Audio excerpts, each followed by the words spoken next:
Salmo 10 de la palabra del Señor.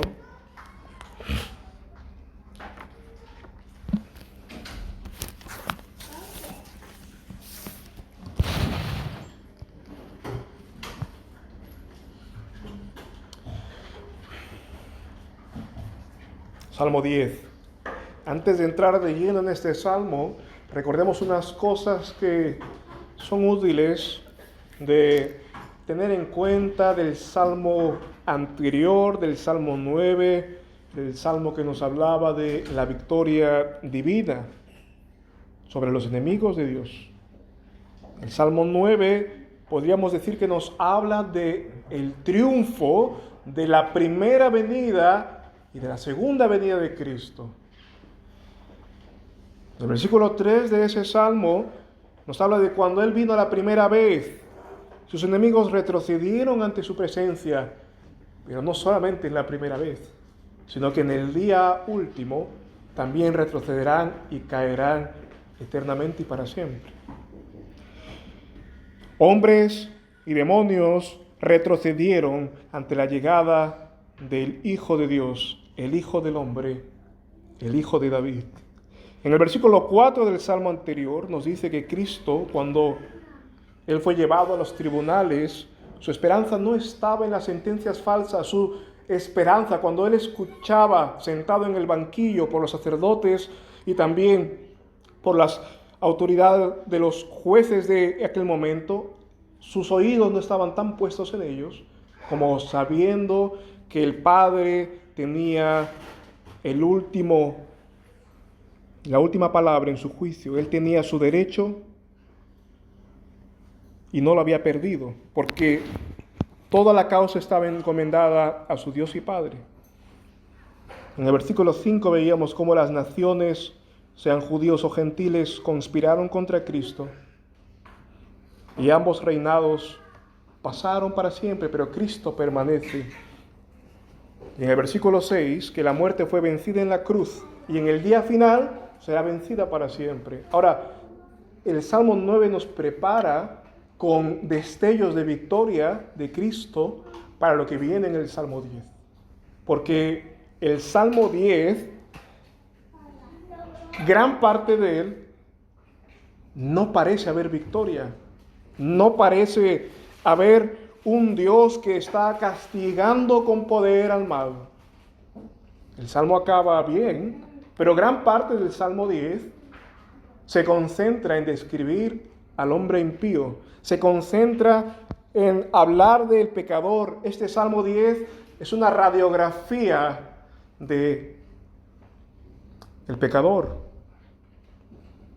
Algunos han llamado a este salmo el Salmo del pecador, o el Salmo del ateo, o el Salmo del hombre de pecado, del anticristo.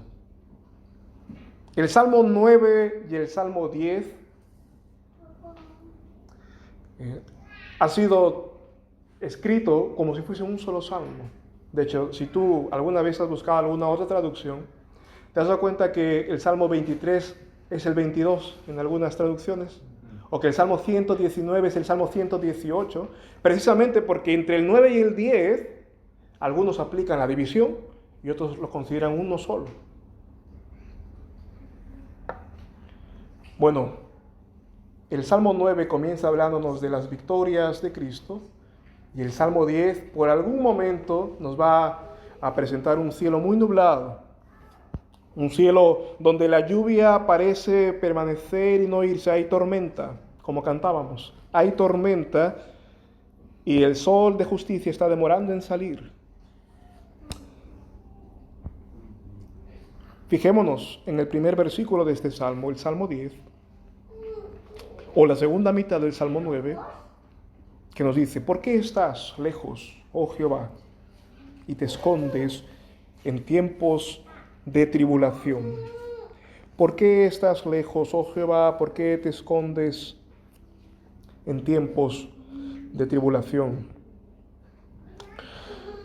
El salmista comienza elevando una oración sincera a Dios, una pregunta sincera.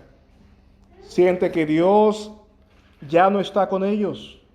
Obviamente, Dios es omnipresente, pero lo que está diciendo el salmista es que pareciera que se pueden cometer injusticias en contra de Él, o en contra de los suyos, o en contra del pueblo de Dios, y Dios no se está inmutando.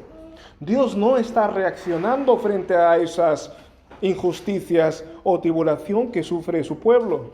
Ellos están orando, pero parece que Dios no está contestando.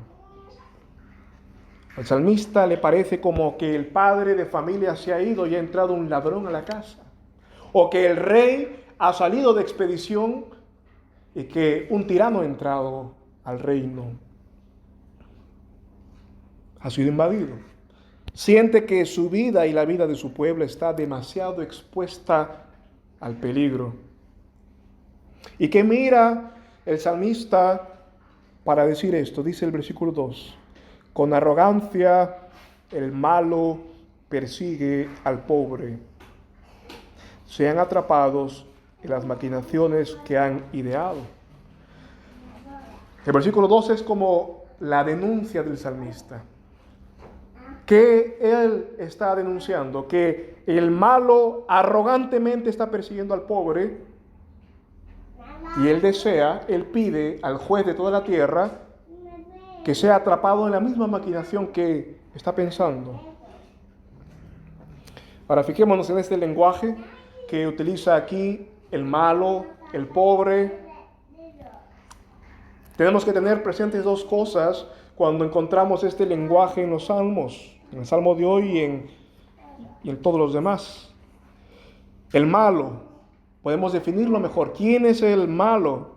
No solamente es el terrorista, no solamente es el delincuente que va armado con arma blanca o con arma de fuego, también es el delincuente de guante blanco. El malo también puede ser alguien que a ojos del mundo no es malo, cuya compañía no es detestable. Al contrario, es ambicionada, es deseada. Yo quiero estar con él. Sí, pero posiblemente la compañía de quien desea el mundo, Dios lo tiene muy lejos. El malo puede ser alguien que tal vez en términos del mundo es muy rico, pero en términos de Dios es muy pobre. Que puede tal vez tener todos los reinos de la tierra, pero carecer de todo bien espiritual. O que puede tener toda la amistad del mundo, porque tiene todo el poder, pero no es amigo de Dios. Ese es el malo a ojos de Dios, a ojos de Él.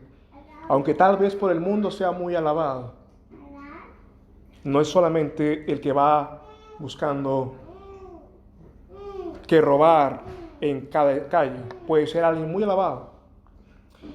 Por otro lado, el pobre no solamente es aquel que tiene pocos recursos económicos, y aquí es donde yerran algunos que tal vez quieren introducir doctrinas políticas en la Biblia de esta manera, y hacer que el pobre aquí solo y exclusivamente es pobre de recursos económicos. No, la Biblia no habla en ese sentido tan literal solamente. El pobre también es aquel que dice el Señor Jesús que es pobre de espíritu. Él dijo en Mateo 5:3, bienaventurados los pobres de espíritu, porque de ellos es el reino de los cielos. Es decir, alguien puede tener posesiones materiales, pero en realidad lo que posee no es nada comparado con lo que tiene en el cielo. ¿Me sigues? Job era un hombre pobre de espíritu, pero él era un señor, probablemente uno de los 3 más grandes de su tierra. Pero él era aún más rico en los cielos. Sin embargo, era pobre de espíritu. Es decir, las posesiones que él poseía, él sabía que, aunque podía tener mucho, en realidad el dueño era Dios de todo eso. Y por eso se sentía tan libre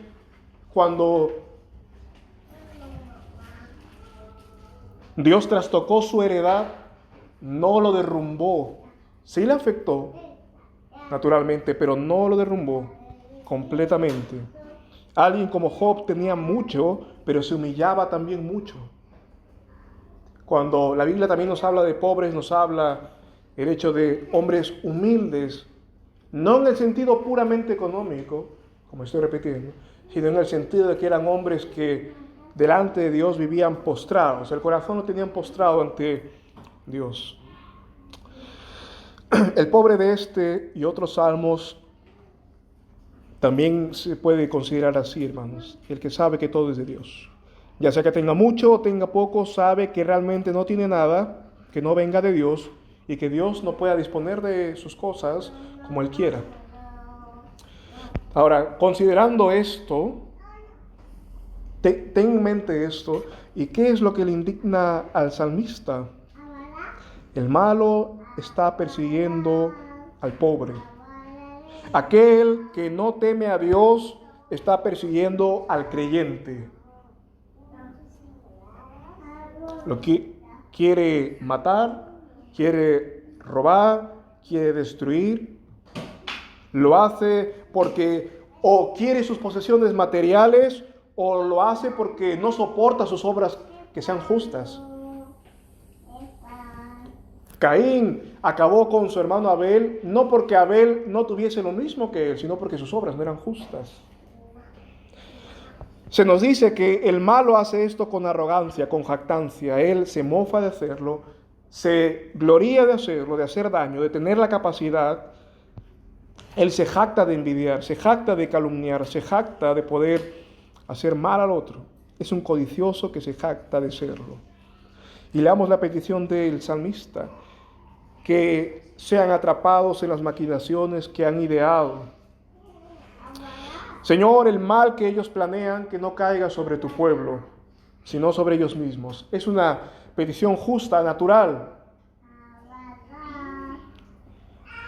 Ahora, más que una oración, fijémonos que es algo que el Señor suele hacer con el que idea algo contra su prójimo.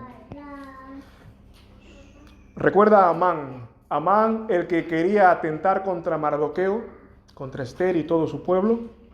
¿Qué pasó con él? Dios hizo que la horca que Amán estaba preparando, él allí fuese sentenciado a muerte. El foso de los leones, donde los sátrapas, los hombres importantes del reino, querían meter a Daniel allí, ni siquiera lo tocaron a Daniel. Y sin embargo, cuando ellos entraron allí, fueron devorados, no quedó cabello de ellos. El salmista está expresando más que un deseo, que Dios hará esto con el que piense el mal contra su prójimo. Ojalá los que están pensando hacer mal contra su prójimo hoy mismo leyeran estas palabras para desistir de su locura. Con esto Dios nos desiste. Nos hace desistir de lo que estamos pensando. Si tal vez nosotros estamos con deseo de venganza, tal vez si estamos pensando qué le voy a decir o qué le voy a hacer al prójimo, esto tendría que frenar nuestra locura, porque Dios continuamente, no solamente al malo, al terrorista, sino también a sus hijos cuando se comportan como malos, como cacos, también les hace lo mismo solo para que aprendan y al otro para su destrucción. Pero fijémonos, nosotros tendríamos que desistir del mal ante estas palabras. Pecador, es como si nos dijese, detente, no seas necio, lo que planeas contra él caerá sobre tu propia cabeza.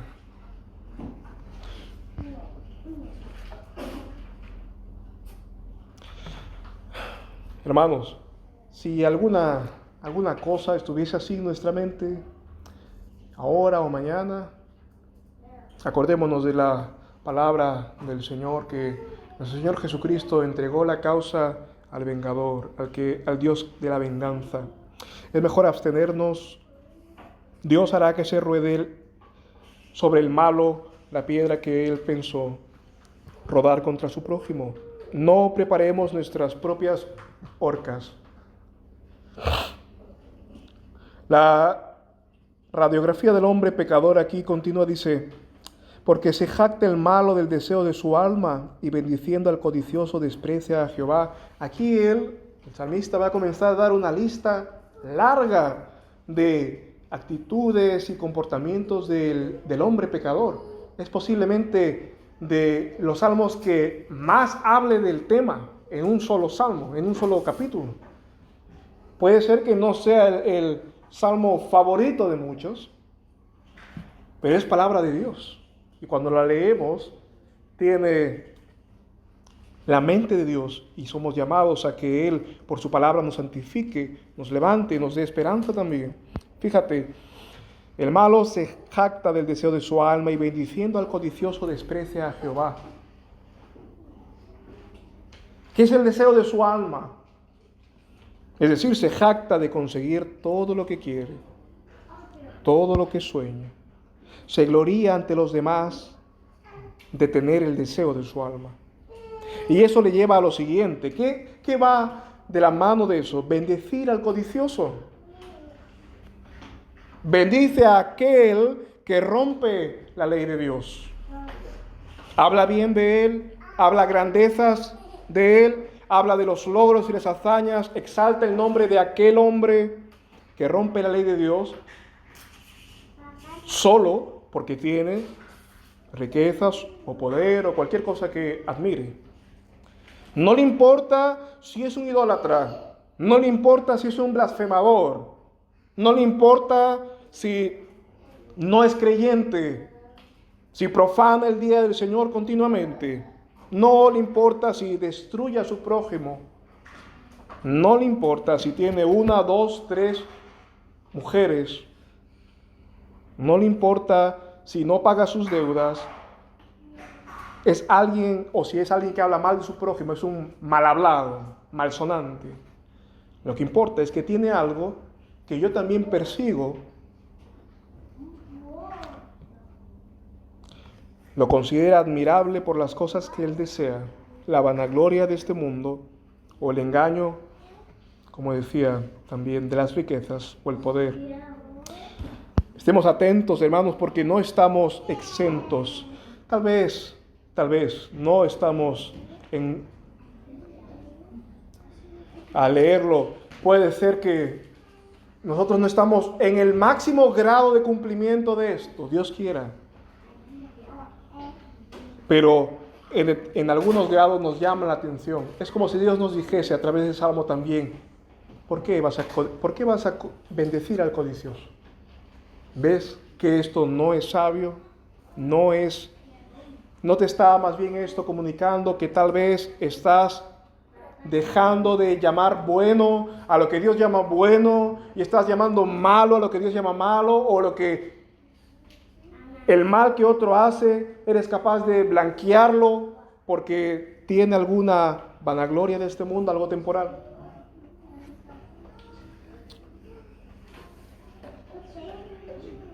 Estamos admirando a hombres que blasfeman a Dios con sus palabras o con sus hechos solo porque también estás cayendo en el pecado de codicia. Seamos cuidadosos, hermanos. Si deseamos más la compañía de ellos que la compañía del pueblo de Dios, tenemos un problema. Santiago capítulo 2, versículo 1 dice: hermanos míos, no tengáis la fe en nuestro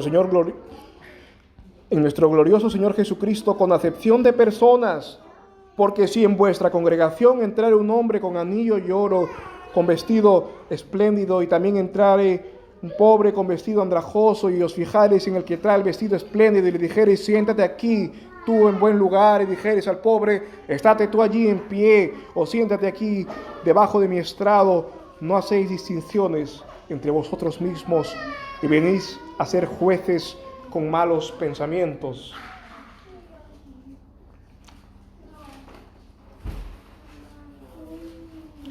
Puede ser, hermanos, que nosotros en algún grado tal vez estemos tendiendo a esto. Bueno, si Pablo dice que el amor al dinero es la raíz de todos los males, nosotros, en todos los hombres, hay una propensión a eso, en un grado u otro, que tenemos que vigilar, tenemos que cortar esas raíces. Fíjate lo que dice el texto, porque el malo se jacta del deseo de su alma, bendice al codicioso y desprecia a Jehová. Bendiciendo al codicioso, desprecia a Jehová. ¿Qué es despreciar? Bueno, despreciar, como la raíz de la palabra dice, es quitar el precio a algo. Es decir, darle un precio menor de lo que eso tiene. Asignarle menos valor de lo cual es su verdadero valor. Si nos pasamos, por lógica, si nos pasamos admirando celebridades, copiaremos sus prácticas, sus rutinas, sus pasatiempos. Y todo esfuerzo de los piadosos por agradar a Dios nos parecerá una pérdida de tiempo. ¿Qué me cuentas? Yo no quiero esto, quiero lo otro. Porque, y haciendo eso, en palabras de Santiago, uno desprecia a Dios mismo, porque es el cuerpo de Cristo el cual uno desprecia. Nuestro Dios comienza a valer menos a nuestros ojos de lo que debería valer. Es menospreciado. Fíjate, porque el versículo 4 va de la mano de esto. Dice, el malo por la altivez de su rostro no busca a Dios. No hay Dios en ninguno de sus pensamientos. El malo tiene el cuello erguido, la cerviz erguida, la nariz alzada también se dice. Mira a todos por encima del hombro, por debajo del hombro, incluyendo a Dios. Humillarse diariamente ante Dios es una práctica casi inexistente en su vida. El salmista dice que el hombre malo que bendice al codicioso es incompatible que busque a Dios y que le dé lugar a Dios como debería. Su mente está demasiado ocupado en grandezas o en codicia o en grandes ideas o grandes proyectos, que no tiene tiempo para ver su necesidad de Dios. Fijémonos, Dios está en todas partes, Dios es omnipresente, pero la Biblia dice que no está en un lugar. Dios está en el cielo y en el infierno, pero ¿sabes dónde no está? En la mente del pecador. No piensa en Dios. Es expulsado de la mente del pecador. Podemos concluir algo de aquí, hermanos. Aunque está describiendo, sobre todo, como decía, el hombre impío y al hombre de pecado, al anticristo en grado sumo. Pero fijémonos que también nosotros podemos aprender de aquí. Estaré siendo altivo. Estaré cayendo en pecado de altivez. Bueno, lo sabrás en la medida en que te identificas con esto. Está Dios más presente o menos. Las prácticas piadosas han perdido el atractivo, han perdido el valor, o han aumentado su valor a tus ojos. Ves que cuando Cristo dice, sin mí nada podéis hacer, es más real eso, entiendes más eso. Tal vez es más bien la excusa de la urgencia y de la necesidad o del gran proyecto, o lo que sale en la tele, lo que nos vende la tele acerca de la tele o cualquier otro medio, acerca de lo que debemos perseguir, lo que debemos tener, lo que debemos buscar, y etcétera, etcétera. Podemos concluir, hermanos, que si no estamos buscando a Dios, estamos cayendo en altivez. Pensamos que tal vez podemos hacer mucho a expensas de humillarnos ante Dios. Las victorias del pueblo de Israel siempre comenzaron de rodillas. Siempre comenzaron humillados ante Dios. No vas a encontrar guerra en el libro de los Reyes y de las Crónicas donde el pueblo de Dios haya empezado sin encomendarse a Él, sin humillarse a Él, sin dejar los ídolos y encomendarse a Él. Dios bendijo el camino de todos los reyes y todo el pueblo de Israel cada vez que se humillaron. Es un patrón. Nuestra carne le gusta cerrar los ojos a esta realidad, pero es verdad. Es más, Dios le dijo en determinado momento a su pueblo, le invitó y le desafió a que deje de confiar en los reinos que habían pedido ayuda para mostrarles que Él podía salvarlos con menos.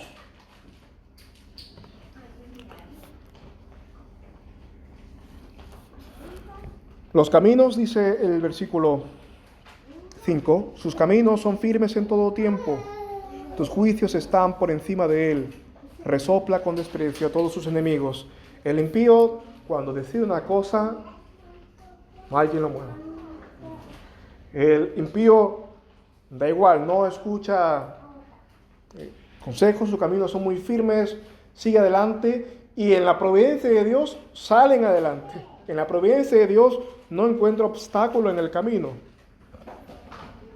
Los juicios parecen que están por encima de Él, no lo tocan. Y eso, en lugar de humillarlo, lo lleva a creer que es por causa de Él. No hace caso de la palabra tampoco. Desprecia a todos sus enemigos, considera que puede hacer frente a todo. Está muy seguro. Dice en su corazón, no seré movido de generación en generación, versículo 6, ni estaré en infortunio. Fíjate que de alguna manera el pecador que está ignorando a Dios, piensa que su estado de apogeo seguirá el curso siempre.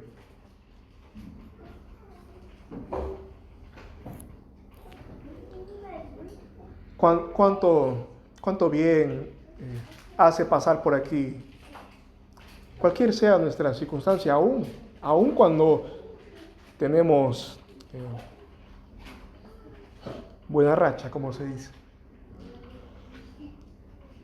Porque nuestro estado no solamente es que no se debe a nosotros, sino que es vanidad creer que nuestro estado actual va a seguir así siempre.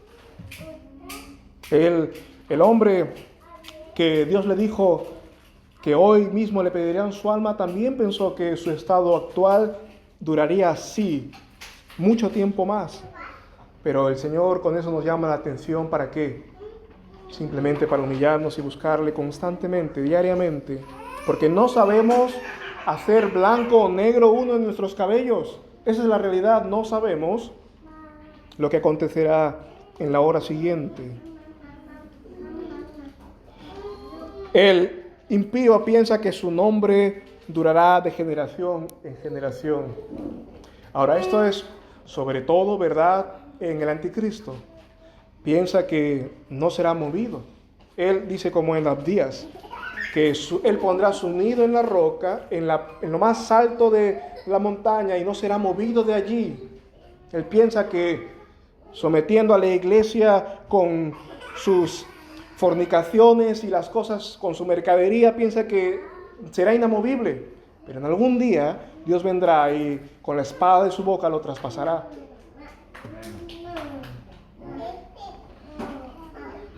Miren, Abdías, la soberbia de este hombre, en Abdías 1, versículo 3, el verso 3, dice, la soberbia de tu corazón te ha engañado. Tú que moras en las hendiduras de la peña, en tu altísima morada, que dices a tu corazón, ¿quién me derribará a tierra? Si te remontares como águila y si entre las estrellas pusieres tu nido, de allí te derribaré, dice Jehová. Esto se ve claramente en esta figura del anticristo, pero también en aquellos que nos dejamos engañar en determinado momento por el pecado y la vanidad del pecado. Y necesitamos las palabras del Señor Jesús cuando le dijo a Pedro: apártate de mí, Satanás, estás pensando como los hombres. Y Pedro era obviamente muy amado por Dios. El Salmo 10, versículo 7 nos dice: llena está su boca de maldición y de engaños y fraude, debajo de su lengua hay vejación y maldad. Fíjate, hay una característica en el hombre impío que nunca sabes cuándo habla la verdad. Nunca sabes cuándo va a venir caricia y bofetada de su boca. Es decir, tiene una fuente de doble agua. Por su boca sale agua dulce, que da vida, y agua salada, que da muerte. Nos dice Apocalipsis que también este hombre es así, el hombre de pecado es así, que tiene apariencia de cordero, pero que ruge como un dragón, habla como un dragón.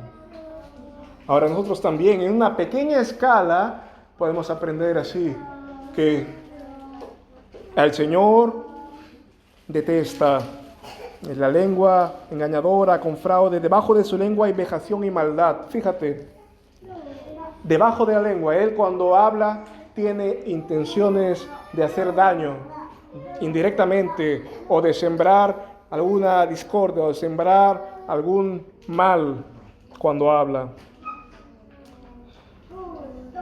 Este hombre actúa como Satanás. Dice, del 8 al 10, se sienta al acecho cerca de las aldeas, en los escondrijos mata al inocente, sus ojos están acechando al desvalido, acecha en oculto como el león desde su cueva, acecha para arrebata al pobre, trayéndolo a su red, se encoge, se agacha y caen en su poder muchos desdichados.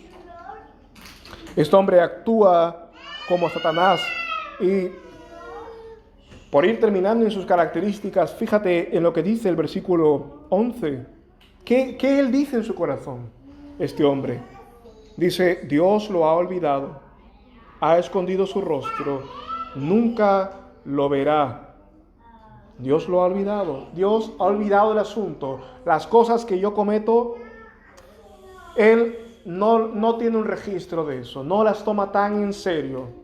Lo que yo hago a ojos de los hombres o a ojos solamente míos y de Dios, Él realmente no los considera como para llevar su disciplina o su castigo.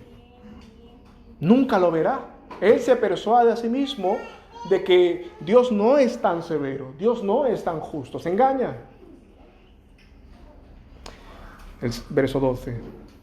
Levántate, oh Jehová Dios, alza tu mano, no te olvides de los pobres.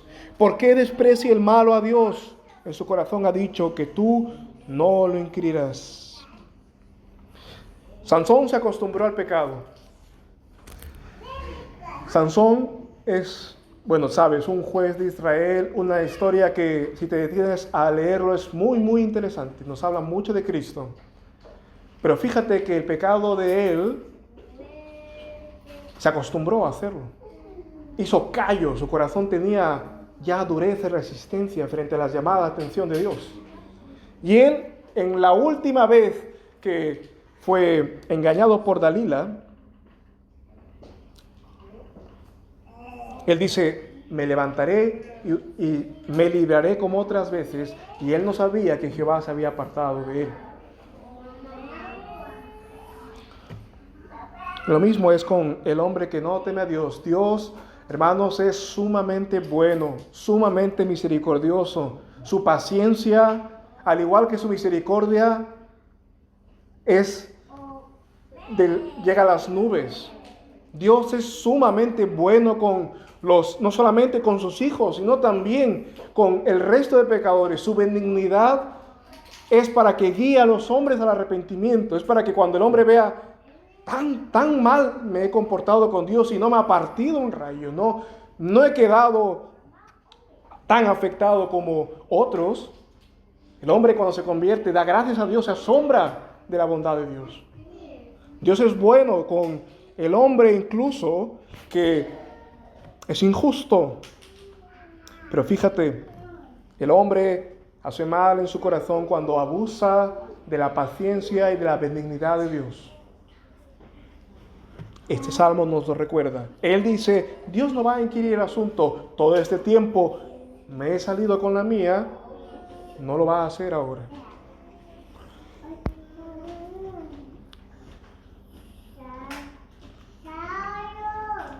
Hermanos, a veces también podemos acomodarnos a este pensamiento y tal vez pensar que solamente las cosas se arreglan pidiendo una disculpa o un perdón sin asumir las consecuencias de los hechos. Dios es un Dios que no solamente se contenta con que de labios digamos lo siento o perdón, sino que busquemos resarcir el daño, busquemos asumir las consecuencias. Fíjate lo que dice el versículo 14. Tú lo has visto porque tú miras el trabajo y la vejación para dar el pago con tu mano. A ti se acoge el desvalido. Tú eres el ayudador del huérfano. Hermanos, el huérfano es aquel también, no solamente aquel que no tiene padre y madre, en el sentido literal de la palabra, sino aquel que dejando padre, madre, por causa de Cristo, ahora Dios es su Padre. Aquel que tal vez no siguiendo más la religión de sus padres o no siguiendo tal vez la iniquidad de ellos, tiene a Dios por Padre. Él pasa a ser el padre de este huérfano, el desvalido, aquel que no puede hacer más. ¿Sabes quién era desvalido muchas veces? También el propio rey David. No cuando huía de Absalón, sino que el hombre que se conoce y conoce la condición humana sabe que su brazo no puede librar las victorias, su brazo no puede librar las batallas, no puede traer la victoria, que no puede confiar en el mejor jinete y en el mejor caballo, que puede confiar solamente en Dios para la victoria, para el día a día. Fíjate aquí, el Salmo termina bien diciendo, este hombre que está pensando el mal, que está codiciando, que está saliéndose con la suya, que está con su lengua haciendo mucho daño a la gente, Dios lo inquirirá finalmente, porque Él es el que acoge al desvalido, Él es el ayudador del huérfano. Versículo 15, quebrante el brazo del malo y del maligno, buscarás su maldad hasta que no halles ninguna. Él acabará con todas las injusticias y todos los casos que parecen pequeños, tal vez a los ojos de los hombres. Él se ocupará, nuestro Dios se ocupará y hará justicia al pueblo que espera en Él. Jehová, Rey eterno, dice el versículo 16, Rey eterno y para siempre, de su tierra fueron destruidas las naciones. El deseo de los humildes oíste, oh Jehová. Tú dispones su corazón, haces atento tu oído. Hermanos, hemos hablado de muchas cosas malas. El Salmo lo exigía, se habla del pecado y del pecador y del hombre de pecado. Pero hay más Biblia que esto. Hay más pasajes de esto. El salmista comienza diciendo, ¿dónde estás? ¿Por qué estás tan lejos? Pero, ¿qué aprendemos de otros pasajes de la Biblia? Que si tú sientes el fuego de la prueba, que si tú sientes que estás entrando a la boca del horno de fuego, tienes que saber algo.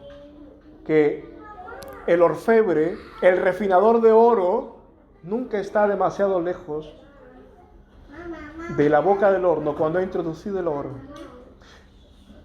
Dios, nuestro Dios, no está lejos de sus hijos, que son más preciosos que el oro, cuando los pone en la boca del fuego, para quitar alguna impureza, para perfeccionar su fe.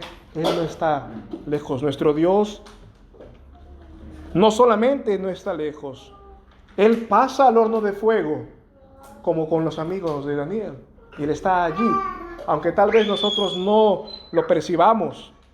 Tal vez nosotros, si por alguna circunstancia elevamos a Dios la misma tristeza y la misma necesidad, bueno, hay que saber que nuestro Dios, al ver a sus hijos cansados, no les exige que vayan más, sino que antes de eso les da sombra, les da abrigo, los hace descansar y los hace que levanten otra vez la mirada.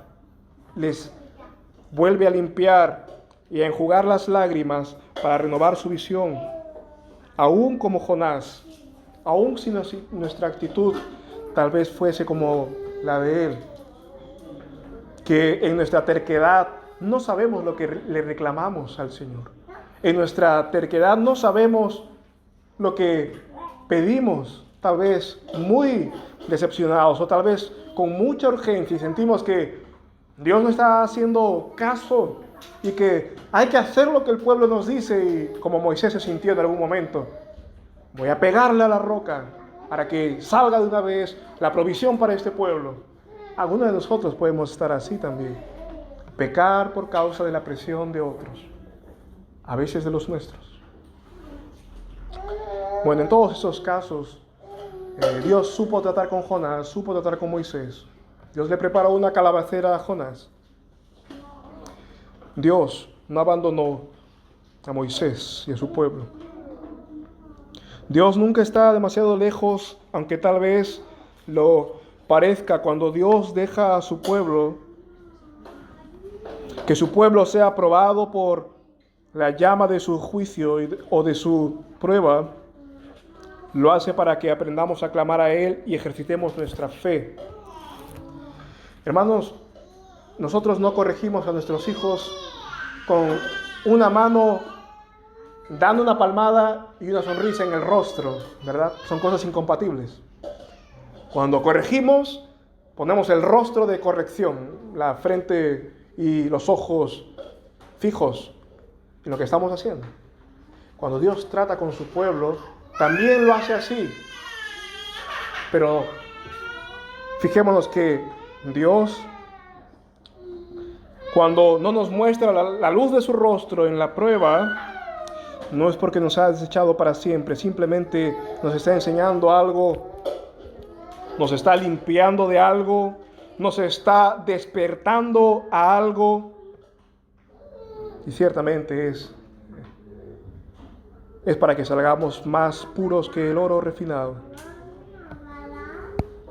Hermanos, el Señor quiera que nosotros estemos muy lejos de los caminos de este hombre malo y de esta impiedad, y estemos más bien a nuestros propios ojos delante de Dios, como aquel huérfano desvalido y pobre,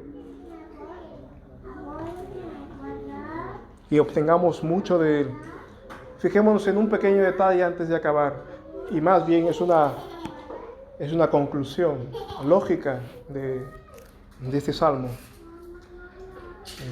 Aunque el salmo nos habla de el anticristo, y la tradición clásica protestante es que es el papado, el codicioso acaba, ¿dónde? Por su descuido, por su admiración a lo que puede hacer la bestia y sus milagros.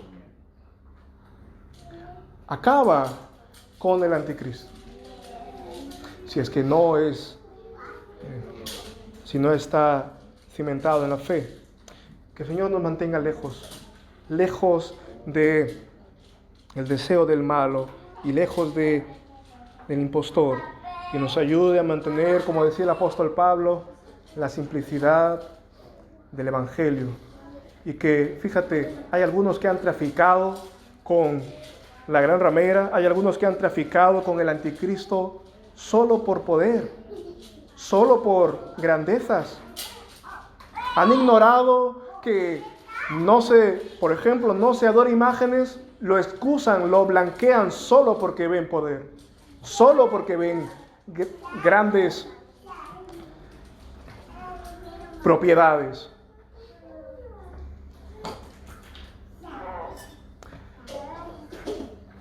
Estemos lejos de eso.